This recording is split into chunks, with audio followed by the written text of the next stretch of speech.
news on the housing market that I mentioned a moment ago. Home prices did rise in nearly all of the major cities that are measured in April from March. And Robert Shiller is the co-author of the Shiller Index that puts out those numbers. We're here with us in studio, Yale professor. So it's always nice to have you in, as we do almost every month that you put out these figures, when we can say, well, it's not bad, pretty good news. What do we make of it?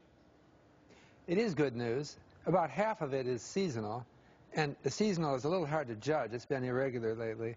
But I think it is good news, and for sellers, not for buyers. Right. Home prices are going up, and I think they will probably continue for at least the summer months. And I don't really know how to predict beyond that. Because it's interesting that you use the comparison there between buyers and sellers, because one of the things in the psychology of all this, as we look at the 20 city index or the chart of it from Shiller, and it's always, in all seriousness, fascinating to hear you talk about the psychology of it, because you've studied that, is how people think about it. And do they look at it now and say, all right, these prices are going up a little bit, I better get in, I better buy now, I've been waiting, they've been falling, falling, falling, now's my time. Well, some people think that. All different people think different things. But Carl Case and I have been doing surveys of home buyers in the United States. And our finding has been consistently that as every year goes by in this crisis, people's long-term expectations go down. That means that, and I think long-term expectations for what will home prices do over the next 10 years are what home buyers care about the most. And that has not been improving. What changes it? I think there's the housing market shows long swings. We had a boom from 1997 to 2006, and now we've been down for 5 years. People gradually change their opinion. They got overly excited about housing in the early 2000s, and then when it started falling, they thought, well, it'll just be temporary. Right. But as it continues and continues, they gradually get less and less optimistic. My point that I was trying to make is it's not going to be rates, or it hasn't been. I mean, rates are basically zero. I mean, you're not going to get a better deal on an interest rate than we've gotten. Of course, people could bet that they're going to go even lower. But when they look at prices, and you're thinking you're going out and looking at neighborhoods, and you start to see the prices inch up, you might say, well, the rates are low. I've waited and waited and waited. Now's my time because the prices are inching up, and I don't want to get caught.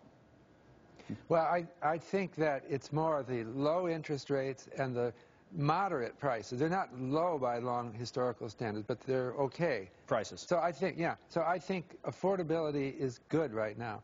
Now, the next thing, though, is what will home prices do? That is a big unknown, I think. Right. There's no one who knows how to forecast them. And I think that this sounds evasive, but it's not. They could go up, they could go down. And, you know, I'm not ready to count out this. We've been declining for 6 years now. I think it's not obvious to me that that's over. So if I look at today's data and ask you the most basic of all questions, and maybe I should have even started with this, but it is the most basic question, is the worst over? You would say what? I'm concerned.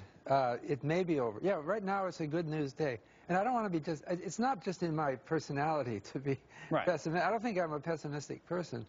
But it's just that there are trends in our society. A home is a long-term investment. Particularly, let's think of a home that's kind of distant from the center city, commutable, but those homes might have a long-term negative because fuel costs are becoming more concerned. People are more concerned about green. Right. And the fashions seem to be changing. So that having a McMansion out there isn't as important as it used to be. Right. And our expectations are not getting more optimistic. So you're not ready to say it. You're not ready to say, no, the worst is over. I think if you like that, basically... I'm not trying to make you say it. I'm just saying the point is you're not prepared to say that yet. You're just still a little worried. I think when people shop for housing, they should just focus primarily on what do I want. If I want a 1-acre lot and a nice house in that community, do it. I don't see, it's affordable, and I don't see how we can forecast where it's going to go with any reliability. It could go either way. Well, we'll have you on again next month, and we'll figure it out. I'll say it again. Month by month, right? All right, Bob. Thank you, Professor Shiller.